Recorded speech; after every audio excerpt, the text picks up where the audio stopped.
Hello, everyone. Welcome. Hello. We are so grateful for your time today and your interest in our topic, researching insiders during economic volatility. We will get to that in just a moment, but first, my name is Catherine Bergerson. I am part of the marketing team and part of the Insightful Philanthropy team here at Newsbank. We are happy to have such a big group here today. I see people from all sectors of the nonprofit world. We've got healthcare, higher ed, animal welfare, the environment, social services, and more. People are still joining, but we are here at the top of the hour, so we are going to get started. Kicking things off today, I want to let you know that this session is recorded and you will receive a copy via email. On our agenda today, I will quickly share a bit of background information about Insightful, then we'll jump right into the program. We're happy to take your questions. We'll pause throughout the presentation. Just a quick clarification on how to ask those questions, or also how to download a handout if you'd like that we're sharing. You may see one of two options depending on your version of GoToWebinar. You may see a list of 4 or 5 icons on the left side of your screen. You can click there to type in your question and just hit submit, and I'll see it and we will get to them. Also, that's where you can download your handouts, or you may see several gray bars that say questions, chat, download. So click there, it'll open up for you again, type your question in, or just hit download. We will do our best to get to all of your questions. If we do run short on time, we commit to getting back to you in the near future. Sharing a bit of background about Insightful. Insightful is powered by our parent company, Newsbank. And Newsbank is a leading news and information provider, aggregating sources from all around the world, bringing your teams access to credible, vetted global news sources, many of which are unique to our company, and all are available 24 hours a day, 7 days a week from any device. We are proud to share that Newsbank is a family-owned company. We've been in business for more than 50 years, and Insightful is part of Newsbank's philanthropy division. Insightful is a software that draws on Newsbank's sources to help nonprofits fill in information gaps, to know more about donors and prospects in order to promote better philanthropic engagement. And recently, we added more than 27,000 obituaries and death notices to our collection, and it's growing every day. That makes Insightful the most comprehensive resource available of its type. We're very excited about that. So it is really this simple. Our philosophy is when you know more, you can deepen relationships, and you can raise more to do more good in the world.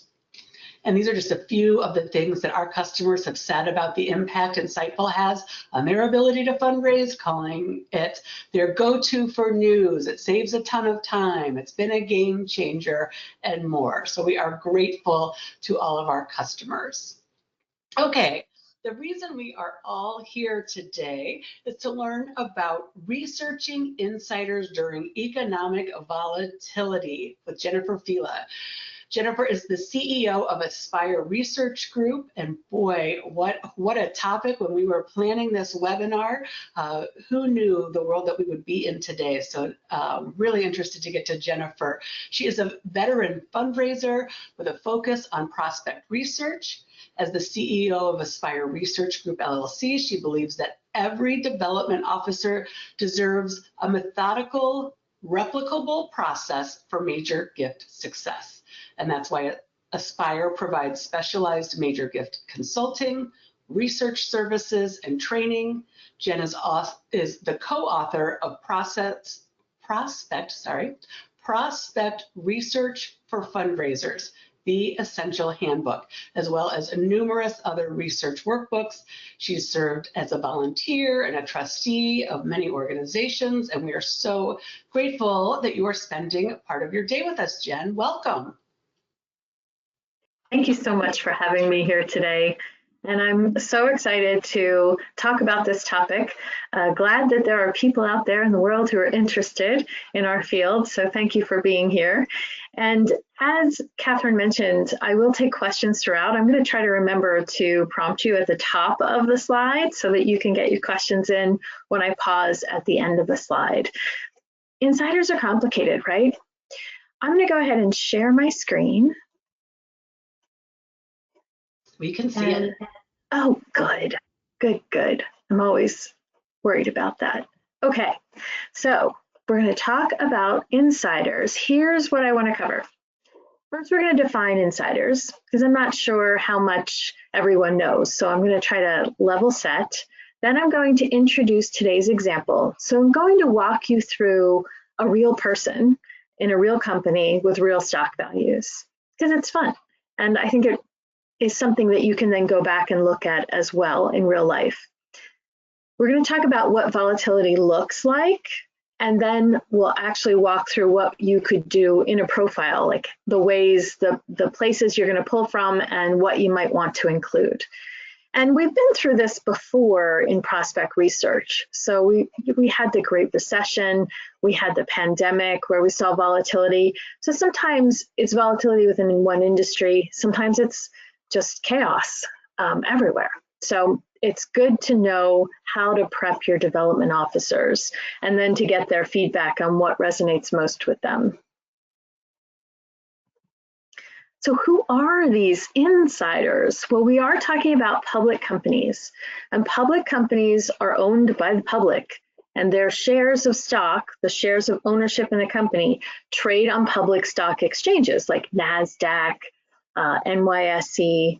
And if you are a CEO or top executive officer or a director or officer of the company, or you own 10% or more of the company's shares, you are considered an insider. You can be one of those things, or two of those things, or all three of those things. You're not limited to just one bracket there. But if any of those criteria fit you, you are a public company insider. We care about insiders because, one, they are a small group of the population that have extraordinary wealth, typically, not always, but it's a really good indicator. And we care about them because we can get so much information on them. Everything about their wealth with the company is public if they meet those one of the or all of those three criteria. And by that, I mean their full compensation, their employment agreement, their stock holdings, any changes in that. So we can learn so much more about their wealth than we can typically learn, for example, private companies. Sometimes we can't learn anything. So we get excited about, as researchers, about financial filings like this. They feel like a gold mine. So today's example is Colette Kress. She is EVP and Chief Financial Officer at NVIDIA. She's been with NVIDIA since 2013. And if you're not familiar with the company or you haven't been reading the headlines lately, although I suspect all of you have, NVIDIA has been in the news, skyrocketing to success on the back of AI. So they provide software and hardware that has been important, really pivotal for companies like OpenAI to develop ChatGPT. And recently, why they're such a good example, is DeepSeek came out of it's a Chinese company, and recently released a product to compete with ChatGPT, saying that they did it better and cheaper. So we got to see some volatility recently in the stock. So it's a good example. And we can sort of look at that, like, what did that volatility mean for Colette? Did she lose a ton of money? Is she feeling happy about it? You know, what might it be like if we approached her for a very large gift or to make a large investment? And what could that number be like? So this is a slide where I'm going to cover some complicated concepts if you've never heard of them before. So if you do have questions, please, I'm going to stop after this and Catherine will jump in with your questions. I'd like you to really understand what I'm talking about here, and then because we're just going to keep using the same stuff throughout the entire presentation. So I don't want to lose you. So every year, public companies file the definitive proxy statement, affectionately known as DEF 14A. That's the form number. And this proxy statement is to inform the shareholders, the stock owners, so that they can make a vote at the annual meeting of the company. So they often vote via proxy. So if I own shares, but I don't want to attend the company or attend the meeting in person and vote on those shares, I, use the proxy, which in this case is now all digital. I just check the box and say, I want my proxy to vote this way on my behalf. So that's why it's called a proxy. And it's chock full of information. It's a little buried. You have to read all the footnotes. They're not making anything easy for us, but they do have all this discussion about compensation, how their executives are compensated. They go into great detail. And I chose to show you this bar that you see on your screen. So the CEO has stock options, but the NEOs, the named executive officers, this is their mix. So often the CEO has a different compensation mix because they're running the company, right? We want to have different types of incentives for the CEO than perhaps some of the other top officers. So the NEOs, like Colette Kress, have that makeup for their compensation. So let's start on the right side of that bar. So 8% is her base salary. That's cash. That's what she gets for showing up to work every day. We all get salary. Makes sense, right? It's cash. It's a short-term incentive because we get it for the year. We receive cash across the year for doing our jobs. The 3% that's next, the variable cash, that's the short-term incentive, a bonus. If I meet my performance goals, I receive a bonus. I may receive 100% of the potential bonus or something less than that, depending on how well I did. That short-term incentive in this case, and typically with insiders, is cash. It's given that year depending on how well they met their goals. And it's typically more related to Colette's performance versus the entire company. So now we have 8%, the 3% as our short term, but look at the rest, the purple and the greens moving to the left. Those are all long-term incentives. And they're PSUs and RSUs, no stock options. And frankly, if it were me, I would want PSUs or RSUs instead of stock options. Because although we get excited about them in our field, if I get a stock option, I have an option to buy stock. That means I have to put out the money to buy the stock to then receive a gain if the money I paid is less than the market price. It's all very complicated. I'd rather you just give me stock because I do such a wonderful job at the company. And that's in fact what this is. So this long-term incentive mix is paid out over many years. We're going to look at this example for some PSUs, performance stock units, that were granted or awarded to Colette in the year 2017. They're still dripping out to her. So it is a long-term incentive. What is a unit? So we have performance stock units and we have restricted stock units. Stock units are not stock. They're units. They're kind of like a proxy for us, a share of stock. They're what we would call a derivative because they're derived, their value is derived from the price of stock. But they're a promise of stock. And maybe that's a great way to P for promise for PSUs. Restricted stock units have more restrictions on them. But if Colette and the company reach milestones and goals across the years, she will receive incrementally these PSUs and RSUs, which will convert to shares of stock. That's pretty powerful. This is why the opportunity to make tons of money is there for these insiders. It's also why they might lose it all if the stock price goes down. Because look at the pie chart. So the bar is the technical version straight out of the proxy statement. but I'm showing you in a pie chart what the pieces of the pie might look like. 88%, the green, is long-term incentive. Now, if 88% of my compensation package were long-term incentives that I couldn't touch for years and years, I'd be in trouble probably paying my bills. But Colette doesn't have that problem because her salary, that 8%, is 800 and, whoops, I have a little block on my screen, $97,000. So she still is able to eat and buy her clothes and pay her mortgage if she has one. So she is making a regular salary, but 88% is a large amount of potential dollars for her.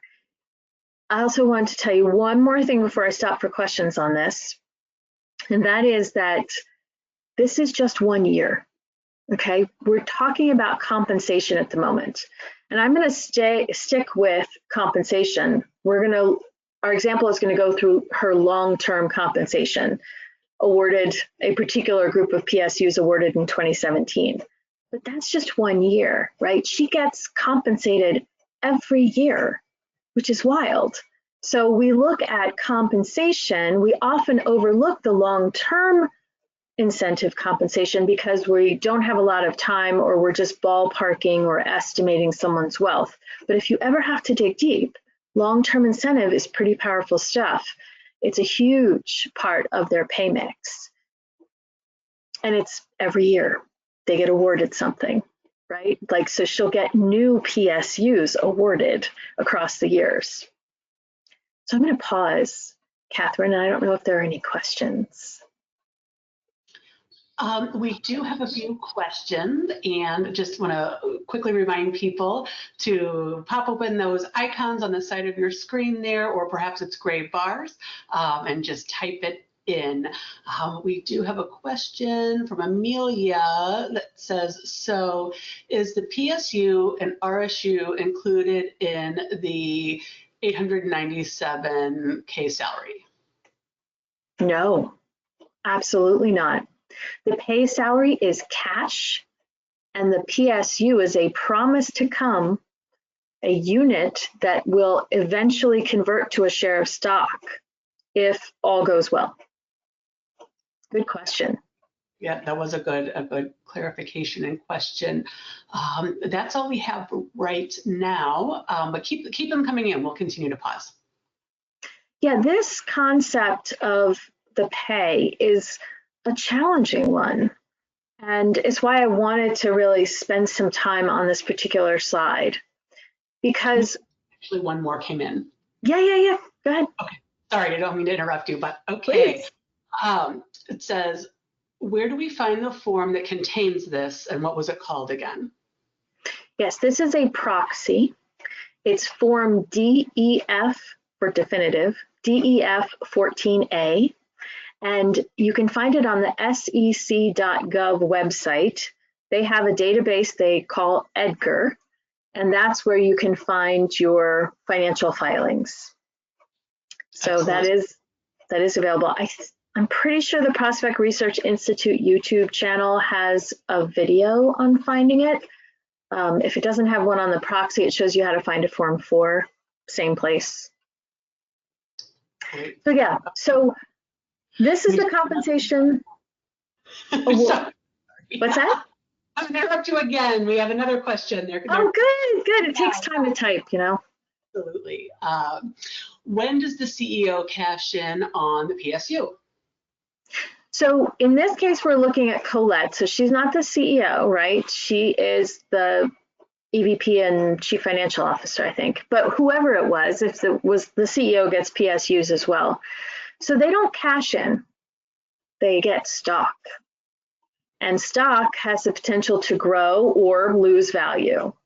And this is where it's that high risk. So she gets paid her salary of cash, $897, the orange, and then she gets this green, which if her company does well, if she performs well and the company performs well, keeps getting bigger in value because the stock, it's derived from the stock value. So the PSU is awarded, then it has to vest, and then it has to meet the performance goals, the milestones. And it's all defined very differently what that looks like. So it might be 3 years, and over the 3 years, she gets X number of PSUs vest each quarter, for example, or over 7 years, and each year in the 3rd quarter, she gets however many PSUs vest. And then they convert to grant, or they convert to stock when something else happens. So they do convert to stock eventually. Okay, thank you. And another question from Michelle, and I have the same one. It's just a vocabulary reminder. What is the difference between SY and MY PSU again, please? Good question, because I never said. And I'm not really sure. In this case, their compensation mix, they have particular restrictions, performance goals, parameters for different types of PSUs. So they're trying to incentivize different behaviors by giving them in different groups. But they're all PSUs. How they receive and how they vest and turn into stock is different. So I lump them all together because we're not going to get into that as much as showing how the price can change. Excellent. Thank you for that clarification. Okay, that wraps up the questions we have right now, but again, keep them coming and we'll pause again. Back to you, Good. Jen. Good. Yeah, I encourage you to read through a proxy. I think you should print it because it's hard to read that much on the screen, but it is really interesting, and they're all different. They're allowed to define things, how they want to for their company.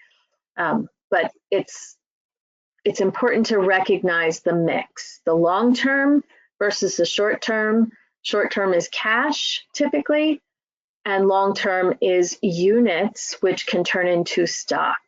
And this is all separate from stock holdings she may already own directly or outright. So what about that volatility? Volatility looks like some of those headlines, right? Nerves of central bankers. He can't rule out recession, worried about the market, misunderstood moments in stock history. So that's where we're at. These are current headlines. And look at the chart, right? Zigzagging charts. That would be stock prices going all over the place. And here is Colette Cress's PSU values. So she was granted the PSUs in 2017, in January. And at that time in January, based on the stock price, so I can take the count of PSUs, it was a little over 7,000. I can multiply that number of PSUs times the stock price on the grant date to get the value, because these will turn right into stock when they eventually meet their requirements. So it was worth 19,000, almost 20,000. By 2020, it was 42,000. Pretty nice growth, right? Better than my savings account. Way better than my savings account, but still not impressive. By 2023, we see a shift in those values, right? So I tried to pick something that made sense. So I was looking at January dates. So we went January, and then we get to the vesting date, and that happened in, it looks like a March. So by March, when they vested, there were 655,000, and that's just one grant of PSUs, right? Because she gets granted these PSUs as part of her compensation each year. So wow, she went from 20,000 to 655,000. All of us would enjoy that kind of growth. And you can see the green line is going up pretty steeply, right? Because the stock price is climbing, and so these are more valuable. The current date of those same PSUs, had she retained them all and they didn't turn into stock, would be 881,000. So that sounds pretty good. This is a nice scenario. All of us would enjoy watching our money grow in this manner. So the value of those performance stock units would they, if they convert to stock, the value of that stock in January was 881,000, the current date. Oh no, not January, March, because I pulled numbers March 14th when I did this. So current date looks great. I would be excited. Is Colette excited? Yes and no. And this is where volatility really makes a difference, or can make a difference, because Colette knows that if the stock price tanks tomorrow, like if the Chinese company DeepSeek takes over the market, right, and no one's buying NVIDIA's software and hardware, then they're in trouble. So we've seen overall the trend go way up. So these are stock charts I took from just Google. You know, if you put in the stock ticker, Google will pop up with some information. Some of my other favorite sites are Market Watch and Yahoo Finance. So it's pretty easy to grab a picture of a stock chart. So the stock chart on the bottom left, the green, is 5-year, and you can see that highlighted here. So the 5-year picture is pretty green and rosy. Overall, Colette's net worth, for example, the value of her stock and potential stock has gone way up over the years. She's been there since 2013. So she's accumulated significant wealth, and she has probably cashed out stock along the way too, right?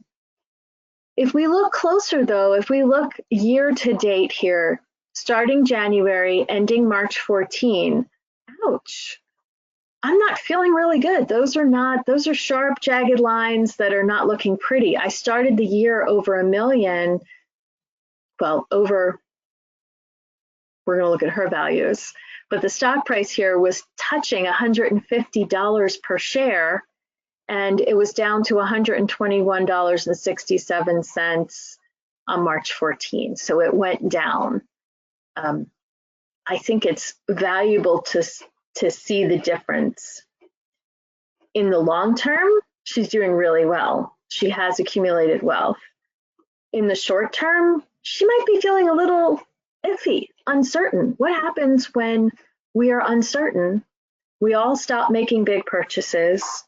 We're not gonna, lock into a heavy duty mortgage on a new home because we're like, wow, there are, job freezes and stuff. I'm worried. What if I get that big mortgage and then I lose my job? So she feels the same kind of uncertainty when the stock price goes up and down like that, when there are competitive threats like DeepSeek. So having a visual can demonstrate some of that. It can demonstrate both that she has accumulated wealth, this is a great prospect, as well as she may be feeling some concerns. I don't think now's a great time to ask her for a huge investment. We have had several questions come in from this slide. And so Great. Don't mind, we'll just start at the top and work our way down. Clarification, does 1 unit of PSU equal 1 share of stock? It can. If all requirements are met, it will convert to 1 share of stock. How can you tell when the PSUs are granted and when will they vest? Ooh, we're gonna look at that. Okay. So the rest of this is, and we may get to it too, is it reported each year in the DAF 14, for example? How would I know to go back to 2017 for CRESS? Let's keep moving, and I am going to show you the table of outstanding equity awards. Great. And that will answer a lot of those questions. Perfect. It is coming soon. Where can you see the vesting date? Is it included in the proxy? Yes, it is included in that table. It may be in the footnotes, but it's definitely in the proxy. Okay, what about stock that the board of directors receive? Those are actual shares of stock and not units. PSU, RSU are only for the executives, correct?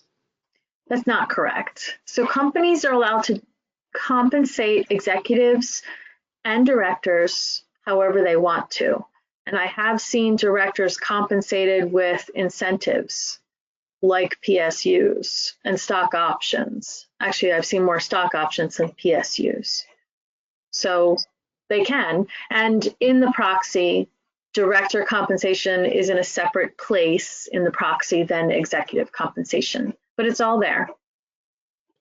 A follow-up to that is, what's the difference with other class of common stock? So this is not a class of stock.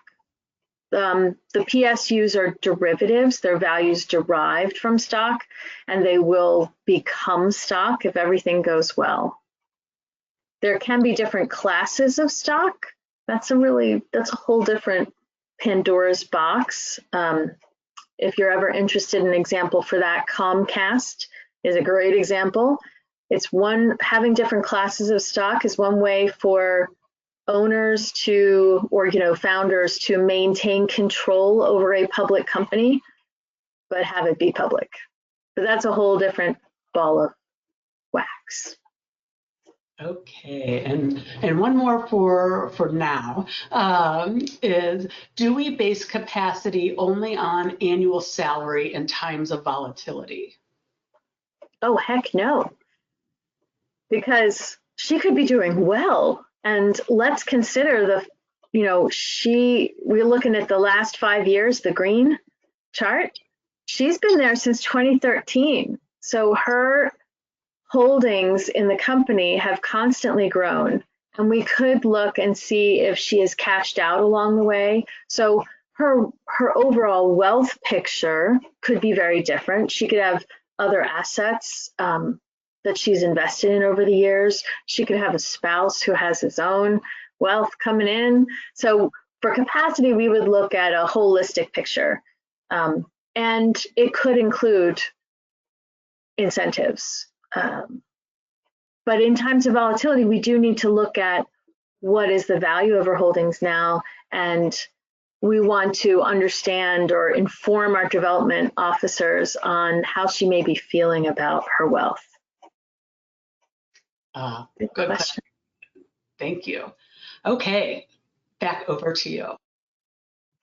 All right, so what do her PSU values look like? So this is that long-term compensation, and I chose that, maybe that was a mistake, but we frequently don't talk about long-term compensation in the information that we learn about insiders. So I thought it might be a fun thing to push you guys on here.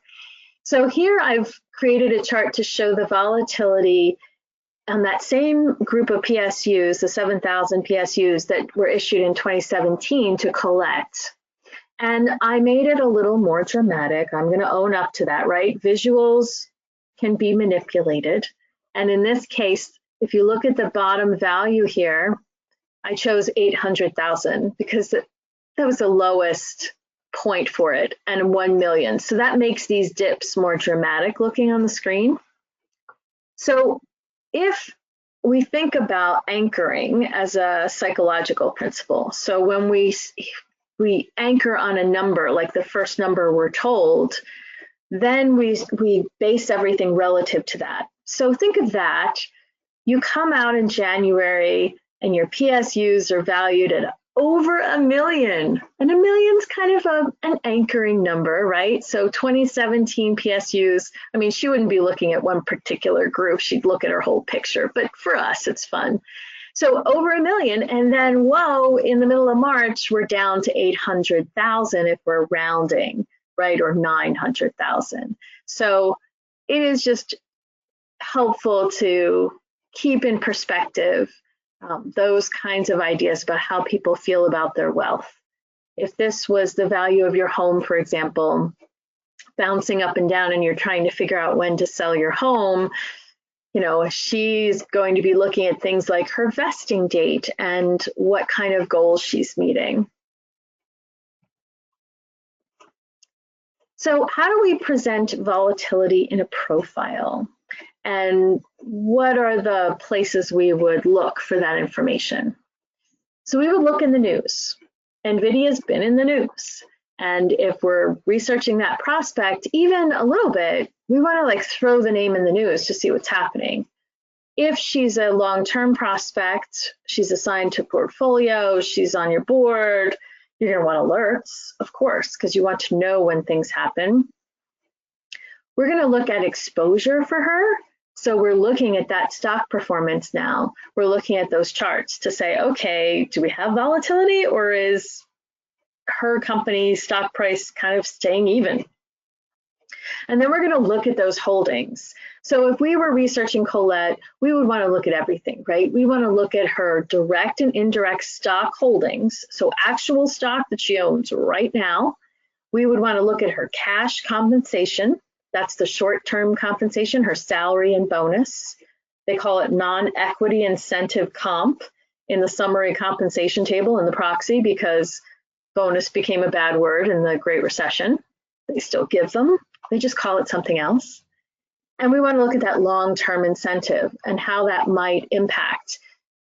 NVIDIA was such a great example for that, because typically, I don't, anecdotally for me, I haven't seen that much long-term incentive. Like, that's really heavy on the long-term incentive for them.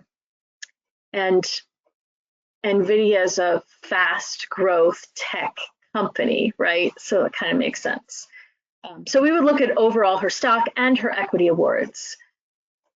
So how much time do you spend, right? Like, this is some pretty heavy concept stuff. And it requires really understanding what's available in the financial filings to find, and then what to do with those findings, right? So typically, and there are tools now that can help you with that, paid tools, but if you only have, you know, I don't know, 2 or 3 of these a year, right? It's hard to justify paying for a tool that's specialized. So I put down there the identifying, cultivating, soliciting. Those are your typical prospect stages, right? Once they're assigned, they're identified by us researchers to go into someone's portfolio as a good prospect. Then they get cultivated, then they get solicited. So when you're working on identifying a prospect, depending on your organization and its complexity and its the size of your major gifts, for some places, some smaller nonprofits, just knowing they're an insider at a big company, boom, we have a good prospect in terms of wealth. We don't even have to like really look deeply. Once they're being cultivated, if their wealth, almost all of their wealth is in this company. If Colette were single, I don't know if she is or not, but you know, if all her wealth were wrapped up in there and she didn't do anything else, or we didn't see anything else in her life in terms of wealth, we would want to spend a little more time on this, right? Like, oh, let's tease out what her cash is versus her existing stock versus what's coming up. You know, when is our campaign going to close? What kind of stock might she get from her long-term comp? And she's going to have tax consequences for some of her appreciated stock. Like, you might start to look at the picture a little more deeply. When you're soliciting, depending again on the complexity of your organization, the knowledge or understanding of your development officers and how much they want to know about the stock, they may want to time their ask. They may want to know things like, well, when's the typical vesting date for her, or when are these things happening that might make her feel flush? Then you would want to go a lot more in detail. Your development officer might be worried about, well, how much can I really ask for? Then you're going to dig deeper. So keep that in mind as you get excited about financial filings, which I hope you are. There's much to learn about them. So the news, of course, here we are with Insightful. News and news alerts are great. You're going to use what tools you have, but I did take a look at what's available in Insightful on NVIDIA and Colette, and we have some great news coming out. So a lot of times with public company insiders, it's a hot mess because the company name is in the news every single day, sometimes multiple times a day. Every time there's a change in some filing, they end up in the news with a press release. So it can be a lot to sort through. It can take a lot of time. So having a more targeted alert can be super helpful. if this is an ongoing prospect especially. So you want to stay current, not just with your prospect and the company, but just national and global news, right? Like for me, I'm thinking it's pretty common knowledge, NVIDIA as a company, but if that wasn't common knowledge for you and you want to be a student of wealth, maybe it's time to look at what types of resources you typically read or stay on top of. Exposure. So that's these charts, right? If you are trying to help your development officer understand your prospects' exposure to volatility, you can pull charts like this very simply from the internet, MarketWatch, Yahoo Finance, Google. It's very obliging. And I'm going to show you how you can put that chart inside the profile to kind of demonstrate or provide some context for your development officer. And we know people like visuals. Here's what you're waiting for, and I know we're countdown on our time a little bit, but this is from the proxy, okay? So this is Colette's Outstanding Equity Awards table. So on the prospectresearchinstitute.org website, there's free resources, and I'm pretty sure I have the Anatomy of a Proxy free resource out there to download. If not, you could always email me and ask for it. And the Anatomy of the Proxy download, it shows you what the key pieces are and why you should care, and this is one of them. It's one that's often, like I didn't learn about it right away when I started researching insiders. It took a while before I figured out like, oh, that's what this is. So it's the Outstanding Equity Awards. Equity is ownership interest in the company. It's not cash. So you have cash, those are dollars in my pocket, and you have equity. Equity is an ownership interest. Now, have they turned to stock yet? No, but they will. They have that potential to turn to stock. Their value is derived from the stock price, and therefore they have an equity value. They have that equity potential. So when you see the word equity, just think stock. It's not exactly true, but it's really close. So Outstanding Equity Awards as of January 28, good to know. And it's saying what they have. So this is not the full chart, like it's long. Number of units that have not vested, okay? So these are those units. See all those footnotes there? That's where the date of vesting, all that stuff is in the footnote. So this is a pain. It takes a long time to untangle these, indeed. And then we have market value of units of stock that have not vested. So notice the pound sign here. So these are the count of stock. The dollar sign here is the value of stock. Now what I have done when I do quick research, and I'm not going to untangle this, I can look for those vesting dates and I can kind of like put them into buckets.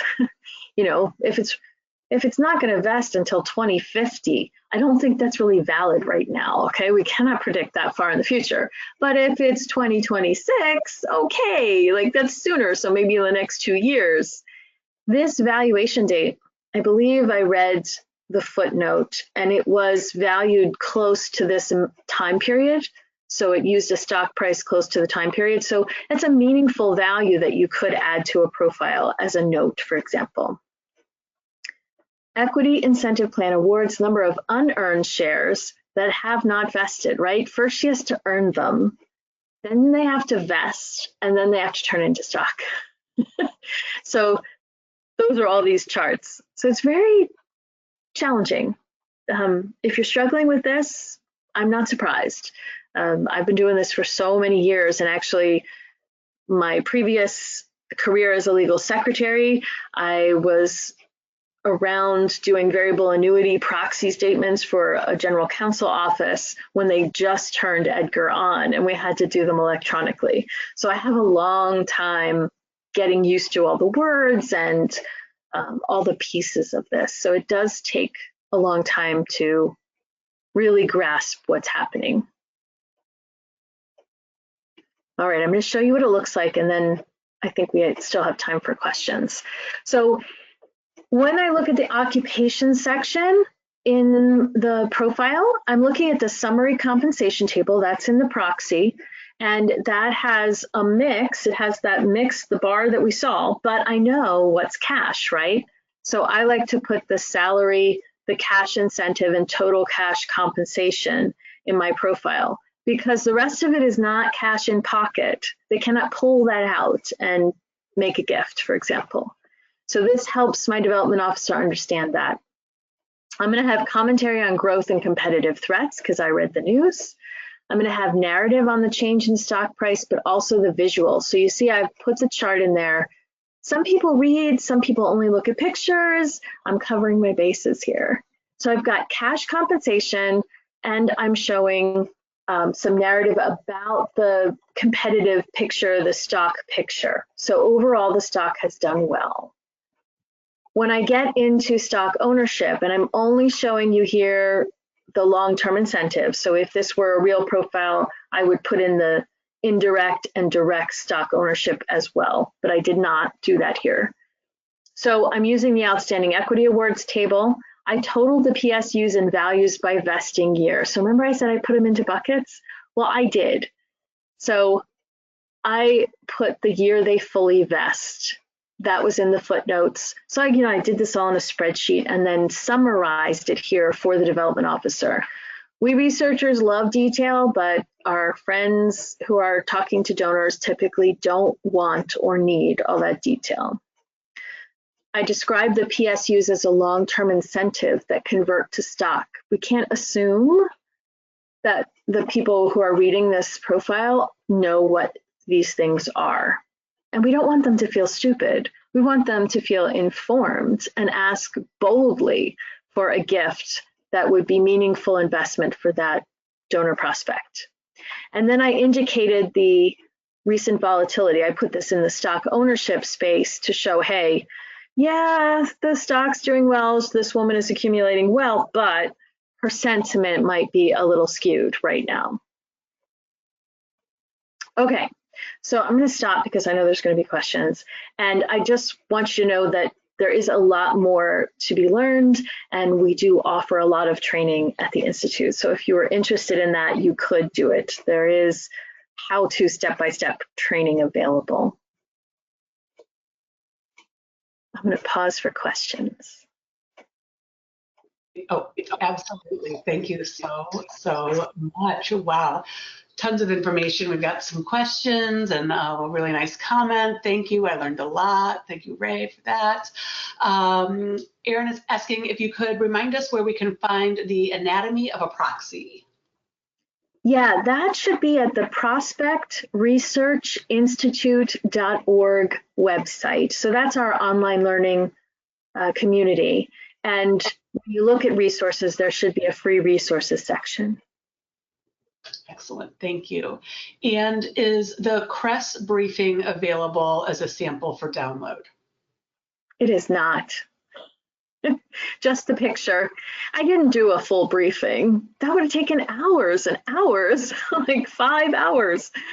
So yeah, I just did pieces that matched what we saw here. Excellent. And Linda says, thank you. That was fascinating. So, oh, well, we're so grateful to Jen for being here. Wonderful, wonderful resources. I think I speak for many of us. We really took away something valuable and really timely information right now. So thank you very much, Jen. My pleasure. Yeah. I could talk all day.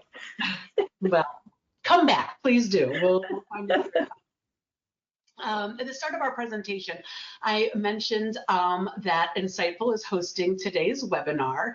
If you're interested in learning more about Insightful, how we deliver news and information that your organization can't afford to miss, we are happy to schedule a session with you, complimentary, gather up a group from your team to join us. We'll be happy to schedule a time. If you download this presentation, or you can send us an email and respond to the follow-up that we send out, happy to find a mutually convenient time. Or perhaps you're new to Insightful and just want to get something quickly on the calendar, or you have some members of your team who need a refresher or they're new. Come back here next Thursday, March 27th at 1 o'clock Eastern to get to know Insightful. We will do a demonstration and I'll just take you behind the scenes a bit on Insightful. So again, thank you to Jen. Thank you to all of our guests and your wonderful questions. We hope this session was valuable to you. I see even more people. We've got to thank you so much. Always great information from Jen. Thank you on this interesting topic. So the accolades are coming in. That's a great sign. We appreciate you spending part of your day with us, everyone. I know your time is very valuable and there's a lot going on in today's world. So thank you for spending part of your day to learn more with Insightful. We hope to see you back here next week. Thank you. Bye. Bye.